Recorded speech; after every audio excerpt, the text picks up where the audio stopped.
Hello friends, నమస్తే. Welcome to our channel. ఎట్లుండ్రు? మంచిగుండ్రా?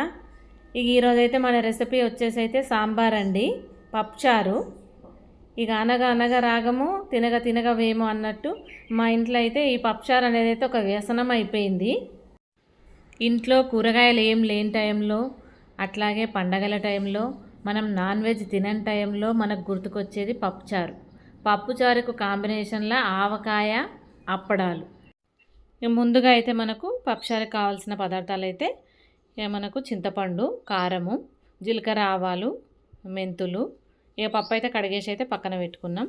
ఇక సొరకాయ, టమాటా, పచ్చిమిర్చి, వెల్లుల్లి, క్యారెట్, దొండకాయ, అట్లాగే కొత్తిమీర, కరివేపాకు. ముందుగా అయితే పప్పుని కుక్కర్లోకి తీసుకొని ఒక 3 గ్లాసుల వాటర్ అయితే వేసుకొని అందులో జరంతా పసుపు వేసుకుందాము. అట్లనే టమాటా ముక్కలు, కొన్ని పచ్చిమిర్చి ముక్కలు కూడా వేసుకొని కుక్కర్ మూత అయితే పెట్టేసుకుందాము. ఒక 3 విజిల్స్ వచ్చేంత వరకు అయితే ఉడికించుకుందాం. ఇక పప్పు ఉడికేలోపు మనం ఇక్కడ బాండీ పెట్టుకొని అట్లాగే 2 చెంచాల నూనె అయితే పోసుకుందాము. ఇక నూనె జర వేడెక్కిన తర్వాత ఇక దీంట్లోకైతే మనం ఇక మెంతుల్ని అయితే వేసుకుందాము. ఇక మెంతులు కొంచెం వేగిన తర్వాత జీలకర్ర, ఆవాలు ఇక ఇవన్నీ కలిపి పెట్టినే ఉన్నాయి కదా, ఇవి కూడా వేసుకుందాం. ఇవి జర్ర చిటపటలు ఆడంగానే ఇక మనం పచ్చిమిరపకాయలు అయితే వేసేసుకుందాము. అట్లనే మనం వెల్లుల్లి రెబ్బలు ఉన్నాయి కదా, వెల్లుల్లి రెబ్బలను కూడా ఇప్పుడు వేసుకుందాము. ఒక్కసారి అట్లా కలిపేసుకుందాం వీటిని. ఇక వెల్లుల్లి రెబ్బలు ముందే వేస్తే మొత్తం అన్నీ మాడిపోతాయి. ఇట్లా కొంచెం నూనెలో ఫ్రై అయినాయి అనుకోండి, ఇక మంచిగా మనం తినొచ్చు కూడా, బాగుంటాయి అప్పుడు. ఇక ఇందాక మనం కూరగాయ ముక్కలు అన్నీ కట్ చేసి పెట్టుకున్నాం కదా, ఇక అవన్నీ కూడా మెల్లగా ఒకటి ఒకటి వేసుకుందాము. ఇక దొండకాయలు వేసుకుంటున్నాను నేను. అట్లనే ఇంత క్యారెట్ కట్ చేసుకున్నాం కదా, క్యారెట్ ముక్కలు కూడా వేసుకొని ఒకసారి అట్లా కలుపుకుందాము నూనెలా. ఇక మన దగ్గర ఏ వెజిటేబుల్స్ ఉంటే అవి అన్నీ వేసుకోవచ్చు. ఇక అట్లనే సొరకాయ ముక్కలు కూడా వేసేసుకుందాం దీంట్లో.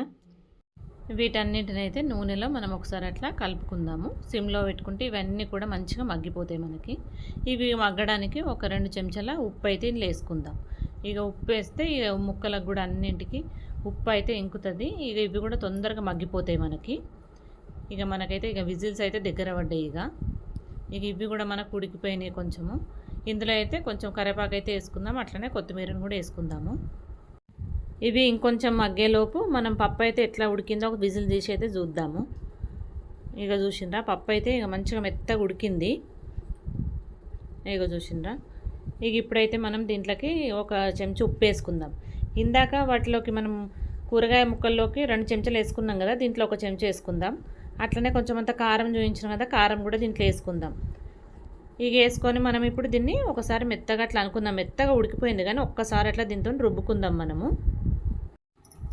ఇక ఒకసారి ఇట్లా అనేసేసుకుంటే ఇక సరిపోతుంది మనకి.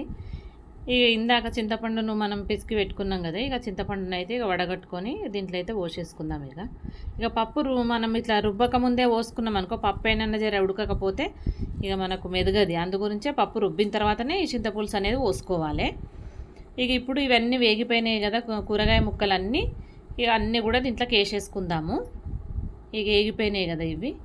ఇక వేసేసుకొని ఒకసారి అయితే మనం వీటిని ఇట్లా కలిపినది కలుపుకుందాం. ఇక మీకు కూడా ఎవరికి పప్పుచారు, అప్పడాలు, ఆవకాయ కాంబినేషన్ ఎవరికి ఇష్టమో నాకు ఒకసారి కామెంట్ బాక్స్లో కామెంట్ చేయండి.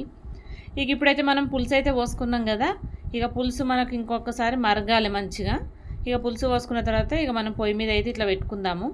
ఇక జర నీళ్ళు అయితే పోసుకుందాం. జర చిక్కగా ఉంది కదా, మళ్ళీ అది మరిగేసరికి ఇంకా జర దగ్గరికి అవుతుంది. మళ్ళీ ఇక పప్పులాగా అవుతుంది, అప్పుడు పప్పుచారులాగా కదా, అందుకోసమే జర నీళ్ళు పోసుకొని ఇక మరగబెట్టుకోవాలి.